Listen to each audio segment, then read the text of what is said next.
วันที่1มิถุนายนของทุกๆปีแม่นวันเด็กน้อยสากลซึ่งปีนี้เป็นปีที่พิเศษสาธารณรัฐประชาธิปไตยประชาชนลาวได้เฉลิมฉลองวันเด็กน้อยสากลครบรอบ100ปีภายใต้คำขวัญสร้างความเข้มแข็งให้เด็กทุกคน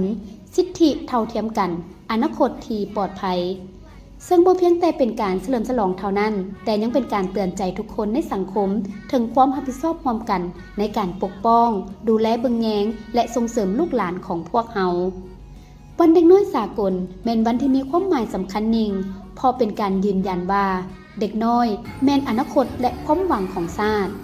มื้อนี้ยังเป็นมื้อที่ย้ำเตือนอย่างแข็งแรงของความรับผิดชอบร่วมกันของพวกเฮาเพื่อประกันว่าเด็กน้อยทุกคนสามารถเจริญเติบใหญ่มีความสามารถและได้รับโอกาสประกอบส่วนอย่างเต็มที่ในมื้อนี้พวกเราได้เห็นการแสดงความรักและการช่วยเหลือจากทุกภาคส่วน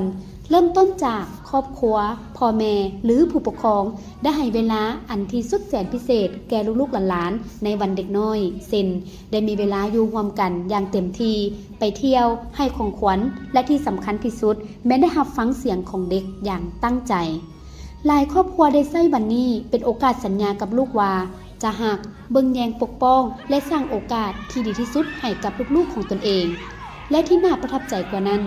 รัฐบาลได้แสดงคำหมายมั่นอย่างแข็งแรงในการส่งเสริมสิทธิเด็กและการปกป้องเด็กของพวกเขาบ่ว่าจะเป็นทางด้านกฎหมายนิติกรรมแผนงานต่างๆอย่างหลวงหลายเพื่อสนับสนุนชีวิตการเป็นอยู่และการมีส่วนร่วมของเด็กให้หลายขึ้น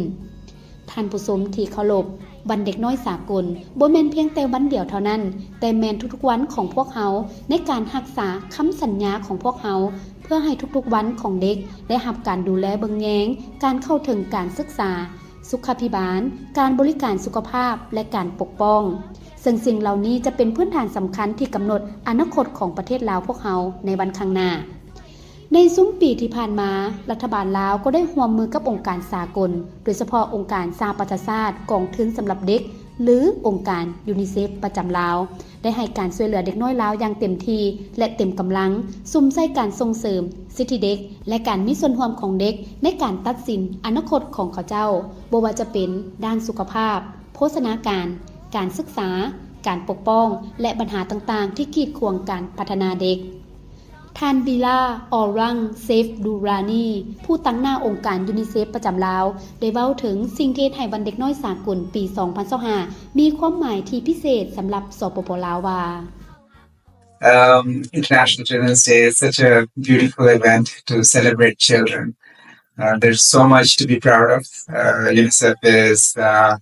very proud to be working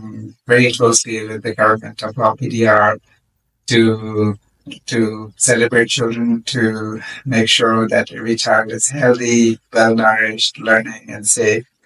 And this is a time to celebrate all those achievements. PDR has achieved so much in terms of reducing children who die before they turn 5, children who die at their birth. PDR has achieved so much in reducing maternal mortality, mothers,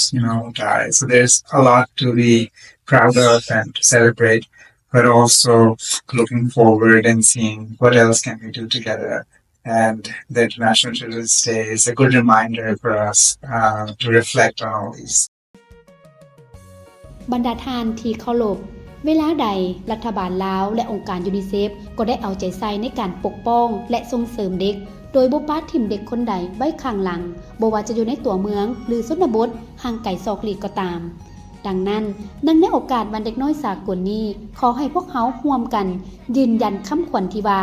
สร้างความเข้มแข็งให้เด็กทุกคนสิทธิเท่าเทียมกันอนาคตที่ปลอดภัยและสืบต่อเฮ็ดเวียกร่วมกันเพื่อสร้างประเทศลาวให้สดใสให้เด็กน้อยทุกๆคนได้เติบใหญ่ขึ้นอย่างแข็งแรงมีความสุขมีความปลอดภัยและกลายเป็นผู้สืบทอดที่ดีของประเทศชาติ